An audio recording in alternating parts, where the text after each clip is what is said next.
अस्सलाम वालेकुम dear students, welcome back to my channel. This is doctor Hadi here. आज उर्दू में आपको बायोकेमिस्ट्री के सब्जेक्ट से एंजाइम का चैप्टर के अंदर आपको पढ़ाएंगे एंजाइम काइनेटिक्स, या आप कह सकते हैं Michaelis Menten equation, Michaelis Menten constant. ये चीज़ें आज हम आपको बताएंगे, लेकिन इसके लिए मैंने पहले कुछ क्वेश्चंस आपके लिए लाया हूँ कि कौन कौन से क्वेश्चन आज हम बोर्ड पे तो आपको सिर्फ एक हेडिंग नज़र आ रहा है। वीडियो पूरा देखने से पहले आप देख ले कि आपके मर्ज़ी के टॉपिक्स इस लेक्चर के है या नहीं है। तो सबसे पहले हम ये देखेंगे कि माइकलिस मेंटन इक्वेशन है क्या चीज़। उसके बाद हम ये देखेंगे कि माइकलिस कांस्टेंट क्या है, के एम, इसको अक्सर ढूंढते हैं के एम, माइकलिस कांस्टेंट क्या है, माइकलिस कांस्टेंट के एम का अपना फार्मूला क्या है, माइकलिस कांस्टेंट के एम का कॉन्सेप्ट क्या है, इसको कैसे डिफाइन किया जाता है, एग्जैक्टली किस तरह में समझ आएगा।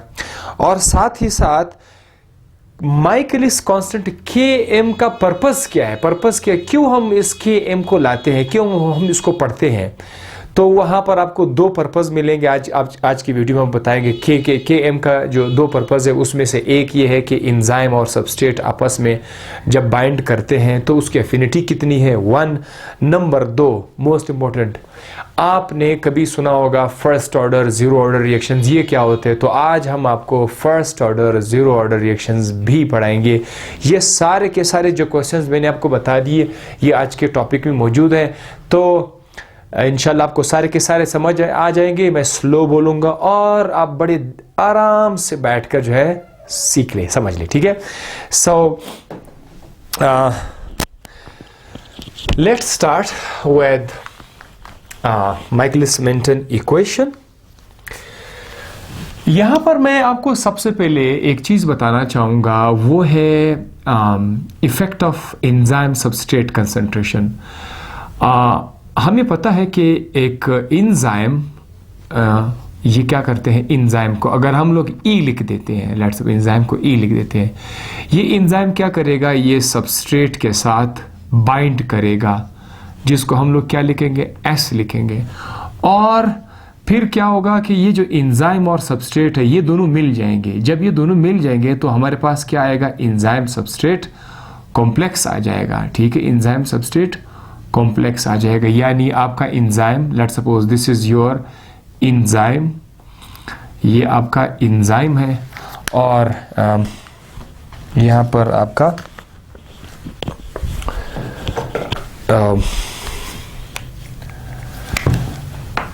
सबस्ट्रेट आपका यहाँ पर अटैच हो चुका है। Let's suppose this one is the substrate S.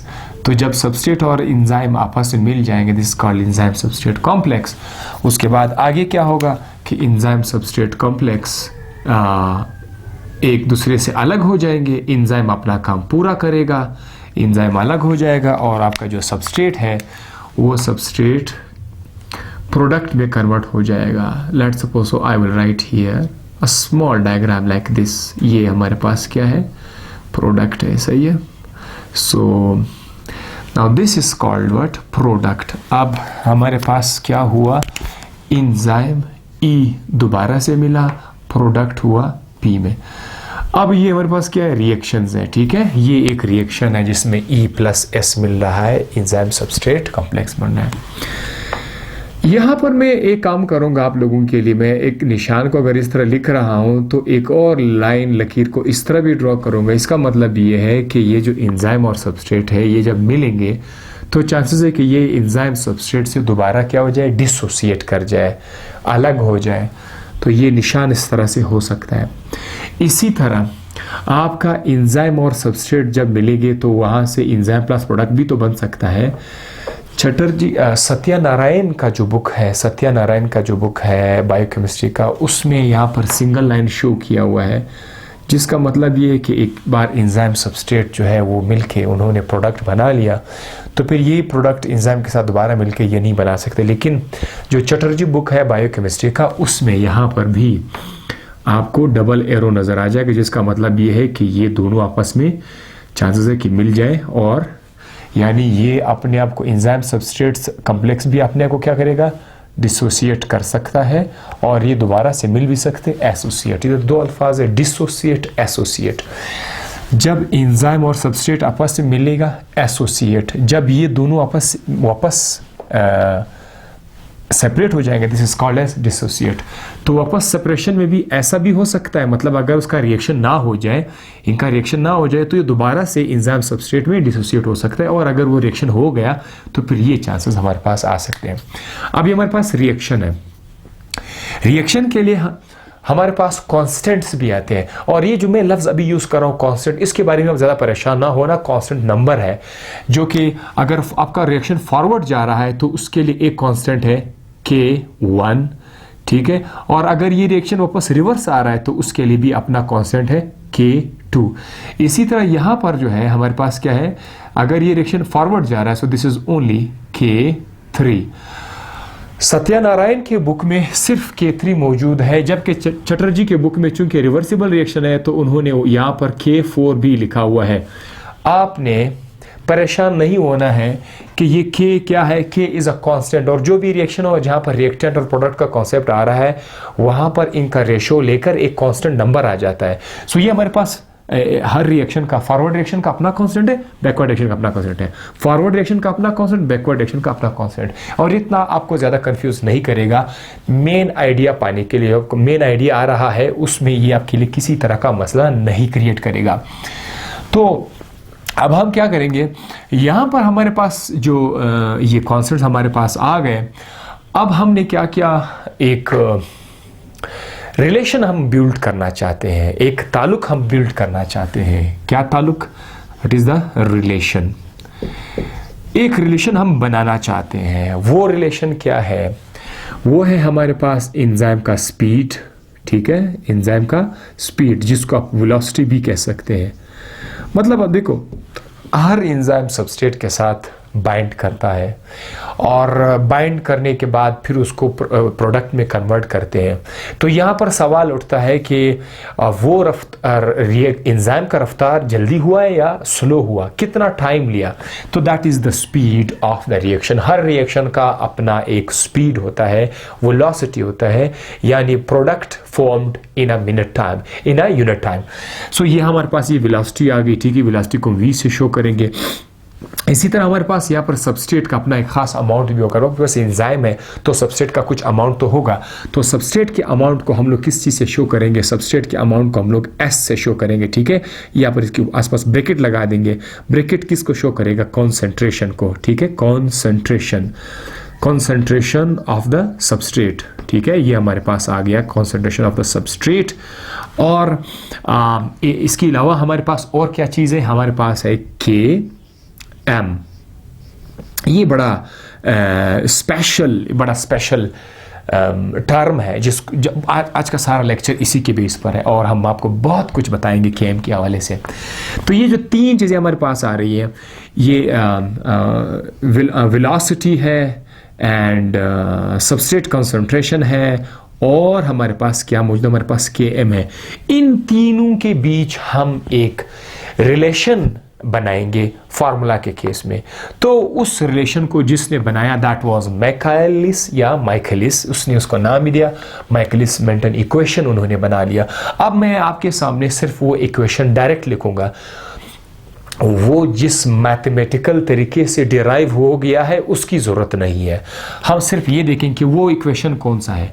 वो इक्वेशन ये है कि V is equal to, alright, V is equal to V max into multiply by substrate concentration divided by Km plus substrate concentration, right? ये एक formula है, ये एक equation है, और इस इक्वेशन का नाम है माइकलिस मेंटन इक्वेशन। हमारे मेडिकल के स्टूडेंट्स को इस फार्मूला याद करने की ज़रूरत है, इसकी ज़रूरत नहीं है कि ये किस तरह से डिराइव हुआ है, हालांकि इसका अपना तरीका भी है डिराइव हुआ है, ठीक है। यहाँ पर हम आपको धीरे धीरे बताएंगे कि ये V क्या है, V आपके एंजाइम का स्पीड है at any time, right? Enzyme का स्पीड है at any time, right? So V is the speed या velocity, speed at given time, at any time or at given time. अब आपको पता है एक चीज़ हम याद रखें कि एंजाइम जब भी अपना रिएक्शन स्टार्ट करेगा तो वो टाइम के साथ साथ आस्ता आस्ता बढ़ रहा होता है। इसका मतलब ये कि हमारे पास जो एंजाइम का स्पीड है, दो तरह का स्पीड आएगा। एक वो जो मैक्सिमम हो जाए, जो बहुत ज़्यादा बढ़ जाए, उसके बाद ये मज़ीद इंक्रीज नहीं हो सकता, एक वो स्पीड है मैक्सिमम। एक वो है जो मैक्सिमम से पहले और स्टार्ट के बाद जो भी दरमियान में स्पीड आ रहा है, उस स्पीड का हम लोग किस चीज़ से शो करते हैं? V से या V0 से आप इसको शो कर सकते हैं। दूसरा वो स्पीड है जिसको हम लोग V max बोलते हैं, V max। यह है मैक्सिमम स्पीड या मैक्सिमम वेलोसिटी एंजाइम का, मैक्सिमम वेलोसिटी या maximum speed of the enzyme. और Km क्या चीज़ है यहाँ पर हमारे पास है? Km जो है ये हमारे पास है माइकलिस, ठीक है? Michaelis Menten constant, Michaelis Menten constant ये है हमारे पास। और S हमारे पास क्या है? S is the substrate concentration. जनाब ये आ गया फार्मूला और उसके अंदर जो जो चीज़ें मैंने बता दिया। अब एक और चीज़ जिसे मैं बहुत ज़्यादा ज़रूरी समझता हूँ कि थोड़ा सा आपको मैं ग्राफ भी बता दूँ। एंजाइम और सबस्ट्रेट के दरमियान एक ग्राफ भी बनेगा, वो भी बताएंगे, फिर वापस से हम यहाँ पर आ जाएंगे, उसके बगैर नहीं हो सकता। तो वो ग्राफ क्या है? वो ग्राफ हमारे लिए कुछ इस तरह से होगा कि अगर मैं ग्राफ खींच दूँ यहाँ पर और इसमें आपको बताएंगे कि एक्स एक्सिस पर हमारे पास क्या है? एक्स एक्सिस पर यहाँ पर हमारे पास सबस्ट्रेट की कंसंट्रेशन है, ठीक है? यहाँ पर हमारे पास क्या है? सबस्ट्रेट एस की कंसंट्रेशन है। और यहाँ पर क्या है? हमारे पास स्पीड है। वाई एक्सिस पर हमारे पास क्या है? स्पीड है, राइट? स्पीड या फिर आपका वेलोसिटी।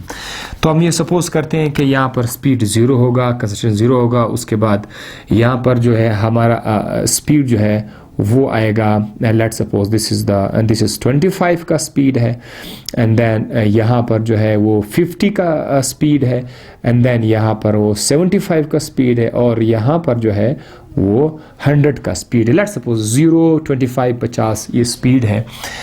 तो पता है जब आप एक ग्राफ बनाओगे एंजाइम के सबस्ट्रेट, एंजाइम कि स्पीड और सबस्ट्रेट के बीच आप ग्राफ बनाओगे तो आपको किस तरह का ग्राफ मिलेगा, ये बड़ा इंपॉर्टेंट है।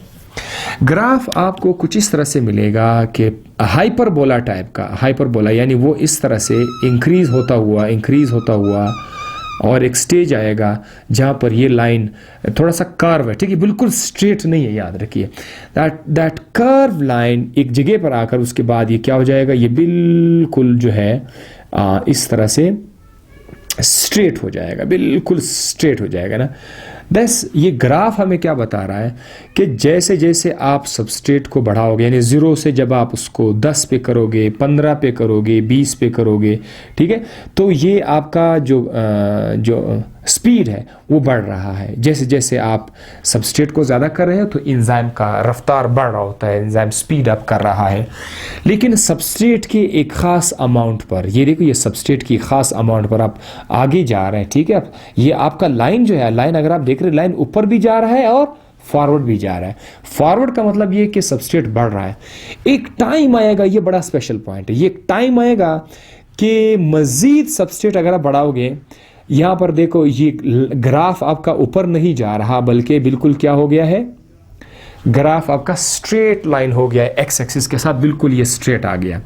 अब इस पॉइंट को क्या कहते हैं कि इस पॉइंट को हम क्या नाम देते हैं? सैचुरेशन का नाम हम देते हैं कि भाई यहाँ पर हमारे पास सैचुरेशन हो गया है, हमारे पास जितने भी एंजाइम है वो सबस्ट्रेट के साथ अटैच हो चुके हैं, अब फर्दर एंजाइम हमारे पास अवेलेबल है ही नहीं, एक्टिव साइट अवेलेबल है ही नहीं, तो स्पीड आगे बढ़ेगा नहीं। ये लाइन कौन सी रहेगा? आप जितना भी अब आप सबस्ट्रेट को बढ़ाओगे, जितना भी आप सबस्ट्रेट को इंक्रीज करोगे, स्पीड बढ़ेगा नहीं। तो ये जो एक लाइन हमारे पास आ रहा है, this is called as hyperbola, ठीक है, दैट इज कॉल्ड हाइपरबोला। तो ये आप लोगों को याद होना चाहिए, ठीक है, कि एंजाइम और सबस्ट्रेट का ग्राफ किस तरह से, तो हम बोलेंगे हाइपरबोला। ये मैंने आपकी आसानी के लिए तो स्ट्रेट कर दिया, लेकिन it is high curve like this, right. तो हाइपरबोला आ गया। अब इस ग्राफ को आपने समझ लिया कि भाई इस तरह का सिचुएशन है। इन द बिगिनिंग सबस्ट्रेट को ज़्यादा करने से रफ्तार बढ़ रहा है, और एक टाइम आएगा कि मज़ीद सबस्ट्रेट बढ़ाने से रफ्तार, स्पीड बढ़ेगा नहीं, स्पीड हो जाएगा कांस्टेंट, ठीक है, that is called saturation point. Now यहाँ से हम वापस यहाँ पर आ जाते हैं अपनी इक्वेशन की तरफ। इस इक्वेशन में Km की जो वैल्यू है, फार्मूला है, वो हम बनाएंगे यहाँ से। Km का अपना एक फार्मूला, वैसे Km का एक फार्मूला बुक में मौजूद है। वो कौन सा है? Km का एक फार्मूला हमारे पास है, लेकिन इसे आप कुछ डिफाइन नहीं कर सकोगे। जैसे कि मैंने आपको शुरू में बताया था कि यहाँ पर आप देख सकते हैं K2 और K3, ये जो कांस्टेंट है K2 प्लस K3, अगर इनको डिवाइड किया जाए K1 पर, तो इसको हम लोग, इससे हमें क्या मिलेगा? Km मिलेगा। लेकिन इससे आप इसको अच्छी तरीके से डिफाइन नहीं कर सकते। चलो ठीक है, the sum of K2 and K3 divided by K1 is called Km, लेकिन ये काफ़ी नहीं है। Km का एग्जैक्ट डेफिनेशन, इतना मैं मेहनत कर रहा हूँ सिर्फ इस Km के लिए कर रहा था ताकि आपको समझ आ जाए। Km को डिफाइन करने के लिए मैं इस इक्वेशन को थोड़ा सा चेंज करता हूं, तो इसी इक्वेशन की मदद से हमें Km का एक ऐसा फॉर्मूला मिलेगा जिससे हम Km को डिफाइन करेंगे। बहुत ज़बरदस्त तरीके से हम उसको Km को डिफाइन करेंगे। वो क्या है? वो हमारे पास ये कि what is this is the speed. ये हमारे पास स्पीड है। अगर मैं यहाँ पर जो स्पीड है, अगर मैं उसको मैक्सिमम का हाफ कर दूं, let's suppose this is this is the V max, maximum speed है, दैट राइट, यहाँ पर ये आपका मैक्सिमम स्पीड है। अगर मैं इस मैक्सिमम स्पीड को हाफ कर दूं, यानी हमारे पास ये वाला जो स्पीड है, दिस वन, अगर ये इक्वल हो जाए किसका? Half of the V max. यानी if v is equal to, अगर आपका v इक्वल के हो जाए, किसकी इक्वल हो जाए? Half of the v max, यानी मैक्सिमम वेलोसिटी का हाफ। तो इसी फार्मूले को, ये जो वेरिएबल है, इसको मैं पुट करूंगा इस इक्वेशन में, तो क्या बनेगा? जरा आप मेरे साथ बताते जाइए। What will form now? v की जगह क्या लिखूंगा? v की जगह लिखूंगा half into V max and is equal to V max multiply by substrate concentration divided by Km plus S concentration। ये आ गया आपका। अब हम क्या करेंगे? ये जो आपका Km प्लस S है, ये चूंकि लाइन के नीचे डिवाइड हो रहा है, तो मैं इसको इस तरफ लाऊंगा, ठीक है। जब आप किसी लाइन के नीचे कोई नंबर को आप इक्वेशन के दूसरे साइड पर लाओगे, तो रूल के मुताबिक अगर वो डिवाइड है तो मल्टीप्लाई में हो जाएगा, यानी ये इस तरफ आकर के मल्टीप्लाई हो जाएगा। ये सारा का सारा जो फिगर है, ये उस तरफ जाके लाइन के नीचे आएगा। तो ये हमारे पास कुछ इस तरह से बनेगा, Km plus substrate concentration is equal to V max multiply by substrate concentration। अब हमने करना क्या है कि ये जो 2 है, ये यहाँ पर इसको ये क्या हो रहा है? This is 1/2 when it is shifted to that side। यानी अगर यहाँ पर आप देख लीजिए V max, आप देखिए यहाँ पर मल्टीप्लाई हो रहा है, उस तरफ जाकर क्या हो जाएगा? डिवाइड हो जाएगा। ये आप ये V max देखो, ये लाइन के नीचे आ जाएगा V max, ये आपका लाइन के नीचे आ जाएगा। और साथ ही साथ ये जो 2 है, ये यहाँ पर डिवाइड हो रहा है, तो उस तरफ जाके क्या हो जाएगा? मल्टीप्लाई हो जाएगा। तो ये 2 को मैंने यहाँ पर जाके मल्टीप्लाई कर दिया। अब हमारे पास तकरीबन ये इक्वेशन कुछ इस तरह से बना। नाउ अब हम मज़ीद क्या करने जा रहे हैं कि इक्वेशन, ये जो वी मैक्स है, इसको वी मैक्स के साथ हम लोग काट देते हैं। ये मिक्स इस तरह से काट देंगे, तो हमारे पास क्या बचेगा? के एम प्लस एस यानी substrate concentration is equal to 2 multiply by substrate concentration. ये हमारे पास आ गया 2 मल्टीप्लाई बाय सबस्ट्रेट कंसंट्रेशन। अब आप यूँ समझे कि यहाँ पर सबस्ट्रेट कंसंट्रेशन जो है वो 2s है, तो जब ये s उस तरफ चला जाएगा तो ये बनेगा K M is equal to s, only 1s, क्योंकि ये जो एक s है ये उस 2s से माइनस हो जाएंगे, 2s है तो ये एक s इधर प्लस हो रहा है ना, उस तरफ जाके क्या हो जाएगा, माइनस हो जाएगा। तो आप क्या करोगे, आप 2s से सिर्फ एक s को माइनस करोगे तो आपके पास क्या बचेगा, सिर्फ एक s रह जाएगा ना, इसीलिए K M is equal to s। Finally हमने क्या किया, जैसे मैंने आपको शुरू में बताया था कि मैं आपको बताऊंगा कि के एम का जो अपना एक फार्मूला है और दूसरा जो फार्मूला है उसको डिराइव कैसे करेंगे, और फिर इससे हमें हमारे पास डेफिनेशन आएगा, एग्जैक्ट डेफिनेशन हमारे पास आ जाएगा के एम का। अभी देखो व्हाट इज के एम क्वेश्चन मार्क, तो इसी को देकर मैं के एम का डेफिनेशन बनाऊंगा।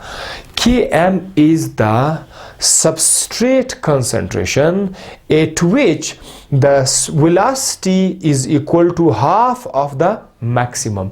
यानी आप इस ग्राफ में अब आप आ जाइए, आपके ग्राफ में सबस्ट्रेट का कंसंट्रेशन तो कुछ भी हो सकता है ना, ये भी सबस्ट्रेट कंसंट्रेशन, ये भी सबस्ट्रेट है, ये भी सबस्ट्रेट है, ये सारा का सारा सबस्ट्रेट कंसंट्रेशन है।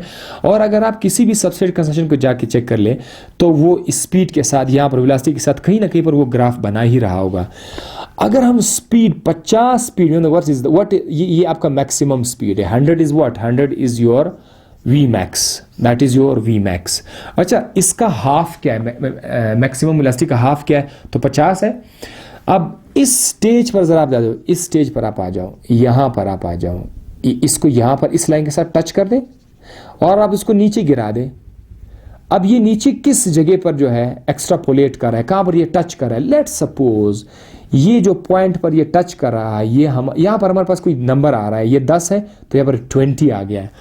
अब ये जो 20 है, this is what, this is 20 आपका सबस्ट्रेट है।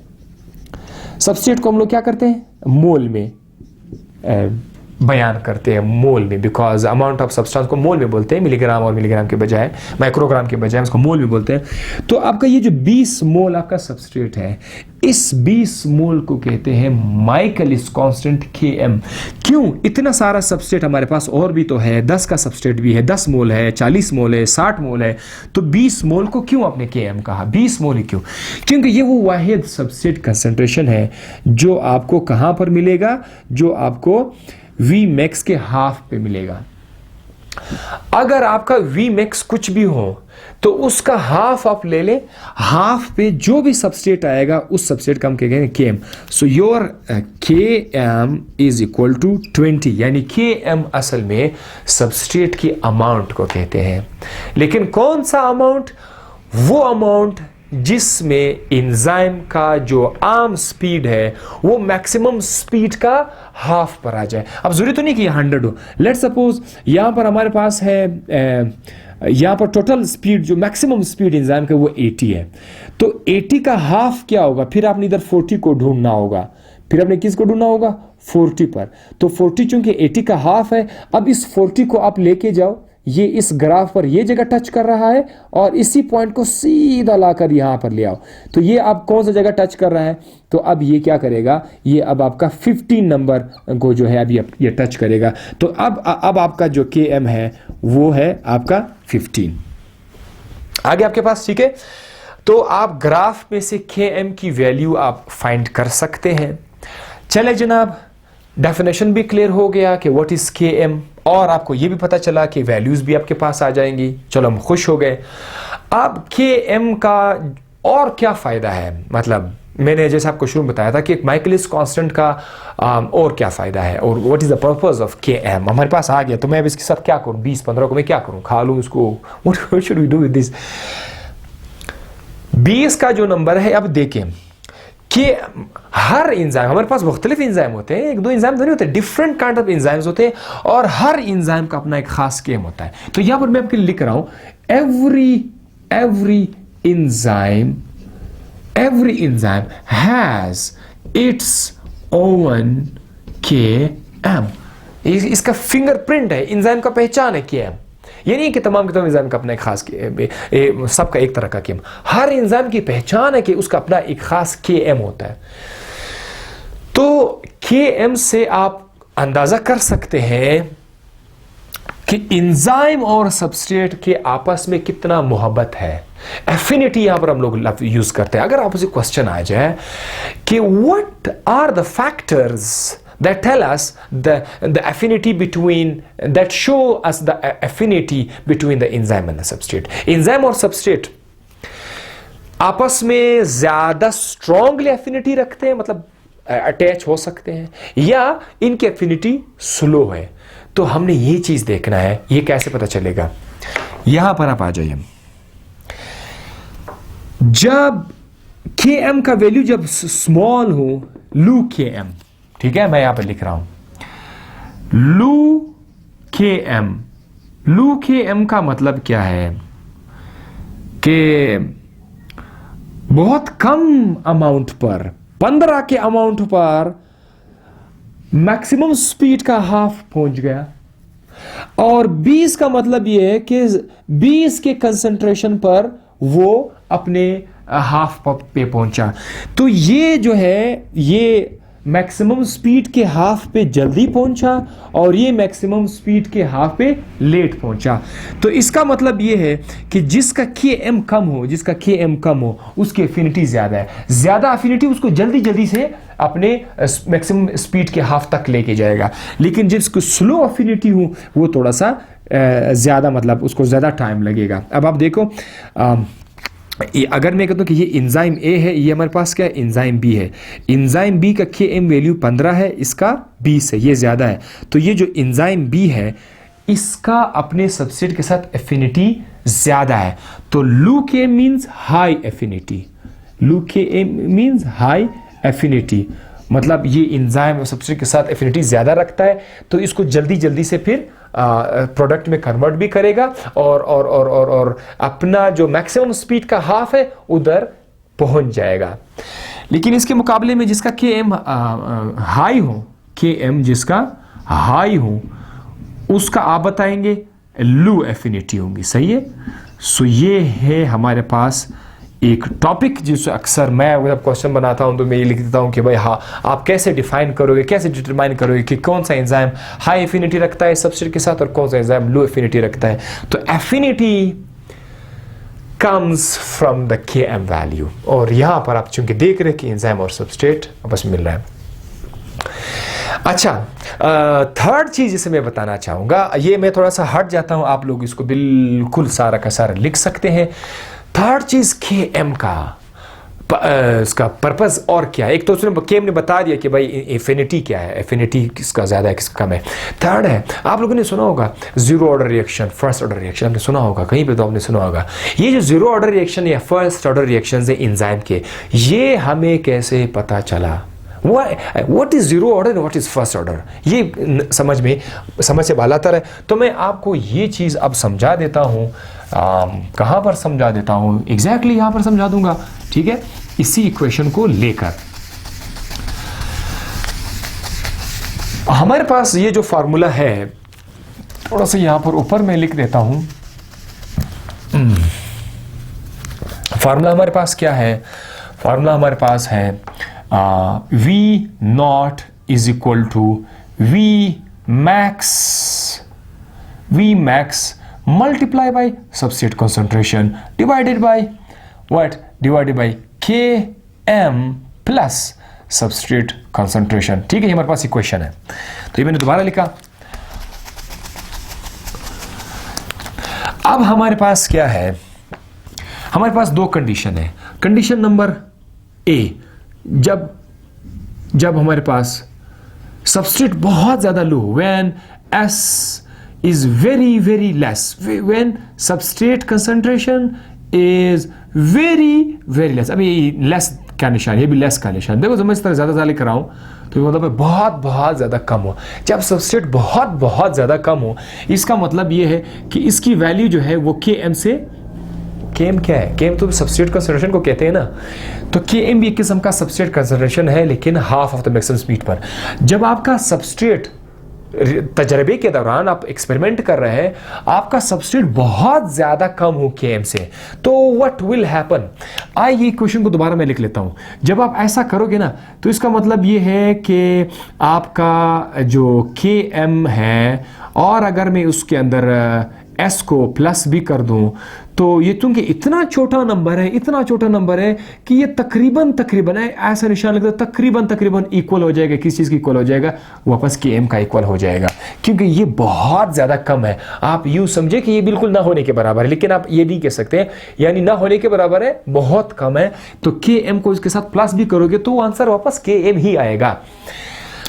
अब इस पे क्या होगा, हम लोग इस कंडीशन को फार्मूला में पुट करते हैं, तो आपका हो जाएगा V not is equal to V max into S, right.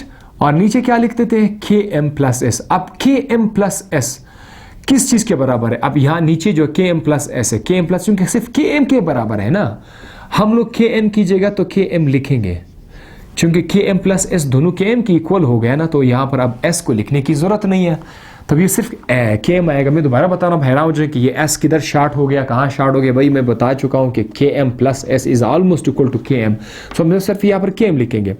अब हमारे पास क्या होगा? V not is equal to, ये जो Km है, ये Km क्या है? ये हमारे पास कांस्टेंट है। V मैक्स क्या है? ये खुद भी कांस्टेंट है।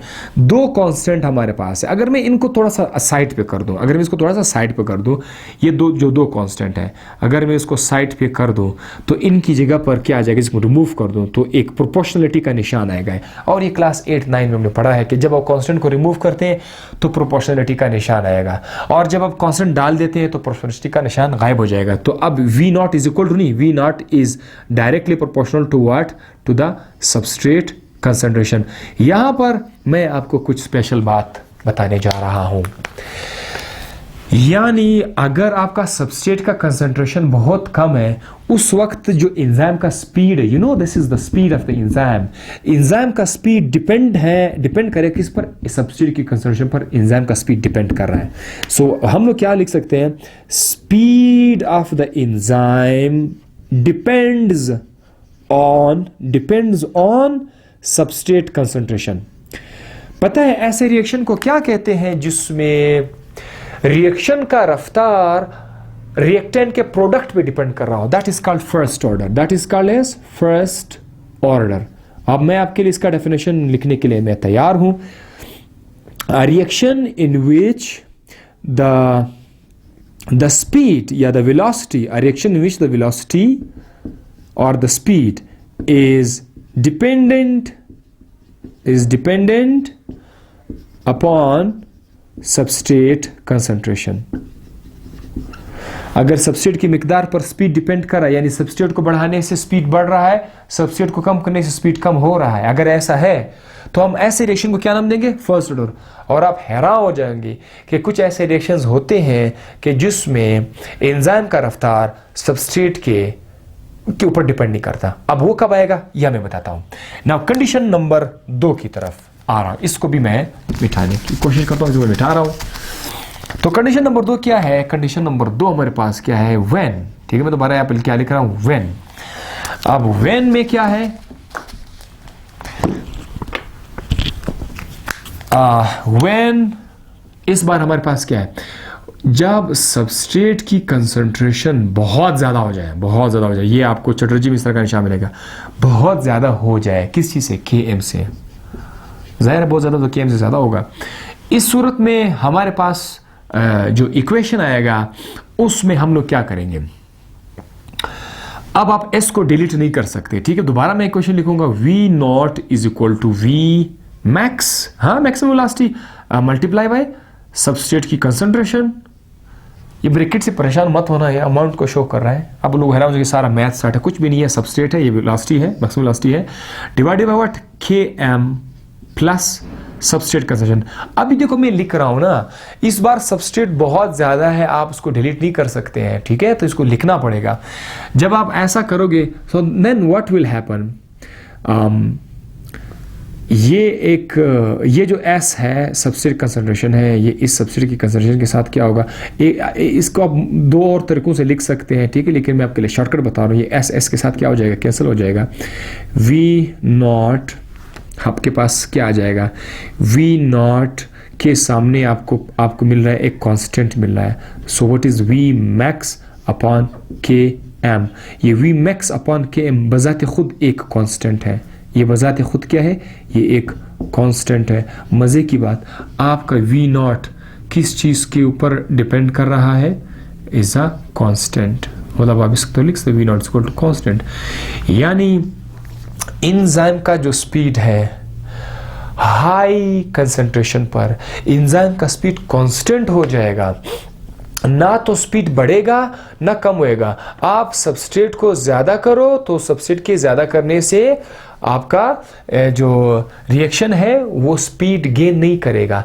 यानी इधर जो फार्मूला है, इस फार्मूले में, अब यहां पर आपने देखा इस फार्मूले में सबस्ट्रेट आ गया था ना कि speed is directly proportional to substrate, लेकिन यहां पर है speed is equal to constant. यानी आप सबस्ट्रेट को बढ़ाओगे तो स्पीड नहीं बढ़ेगा। इस तरह के रिएक्शंस भी आते हैं जिसमें एंजाइम का रिएक्शन एक कांस्टेंट स्पीड से जा रहा होता है और ना वो स्पीड बढ़ रहा है ना वो स्पीड कम हो रहा होता है।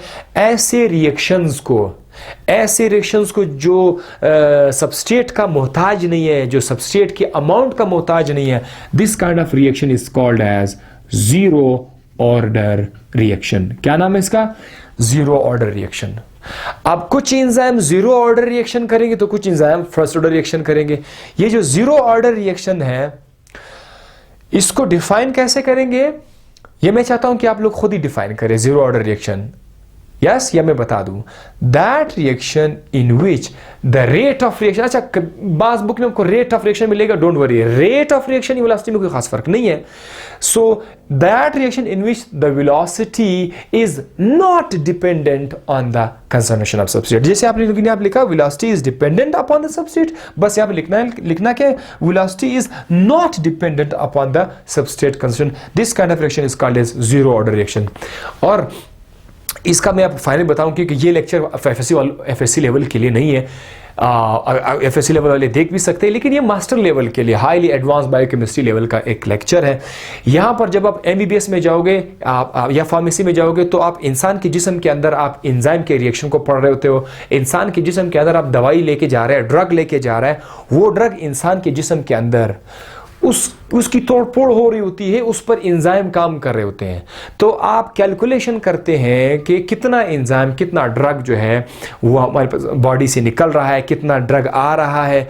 तो वहां पर जिस्म के अंदर आपको दो रिएक्शंस मिलेंगे, first order reaction, zero order reaction आपको बॉडी के अंदर मिलेंगे। दरअसल वो रिएक्शंस जो है वो इन एंजाइम की वजह से है, और इसीलिए तो आज हमने इस टॉपिक को नाम दिया था एंजाइम काइनेटिक्स, ठीक है। और अगर आपको याद हो फार्माकोलॉजी में फार्माको काइनेटिक का लफ्ज भी आपको मिलेगा, फार्माको काइनेटिक्स, ठीक है, kind of motion that we are studying here in this lecture. तो लेक्चर ख़त्म हुआ, मैं आपको थोड़ा सा रिपीट करके देता हूँ। रिपीट ये था कि आज हमने गुने क्या पढ़ा, आज हमने गुने माइकलिस मेंटन इक्वेशन को पढ़ा। आज हमने ये भी देखा कि एंजाइम और सबस्ट्रेट के दरमियान क्या रिलेशन है। हमने ये देखा कि एंजाइम और सबस्ट्रेट किस तरह मिल जाते हैं, किस तरह टूट जाते हैं। फिर हमने एक इक्वेशन बना लिया, उस इक्वेशन का नाम था माइकलिस मेंटन इक्वेशन। हमने वो इक्वेशन किस लिए बनाया था, उस इक्वेशन का पर्पज़ ये था कि हम ये फाइंड कर सके कि एंजाइम के स्पीड में, एंजाइम के सबस्ट्रेट में और Km में कौन सा ताल्लुक है। हम इन ताल्लुक को फाइंड करने के लिए हमने एक इक्वेशन बना लिया और इस इक्वेशन को आपको बोर्ड के सामने लिखा। इस इक्वेशन के अंदर Km क्या था, उस Km को हम लोगों ने फार्मूला डिराइव करके भी डिफाइन किया, और साथ ही साथ Km का पर्पस भी बता दिया कि Km के दो बड़े पर्पस है। नंबर वन, ये हमें बताएगा कि सबस्ट्रेट एंजाइम के साथ किस तरह एफिनिटी रखेगा, स्ट्रॉन्ग एफिनिटी या वीक एफिनिटी रखेगा, ये Km आपको बताएगा। नंबर दो, कोई रिएक्शन, एंजाइम का रिएक्शन फर्स्ट ऑर्डर है या जीरो ऑर्डर है, ये भी आपको कौन बताएगा, Km बता दिएगा, बिकॉज हम लोगों ने दो कंडीशन बता दी इसके लिए। आई होप कि ये क्वेश्चन आपको, ये लेक्चर आपको समझ आ गया होगा। अगर समझ आया हुआ है तो हमें लाइक ज़रूर दीजिएगा और इसको अपने दोस्तों के साथ शेयर भी कर दीजिएगा। हमें सब अपनी दुआ दुआ में याद रखिएगा। हंसते रहिए, मुस्कुराते रहिए। इसके साथ ही ये लेक्चर ख़त्म हुआ। Bye bye and Tata.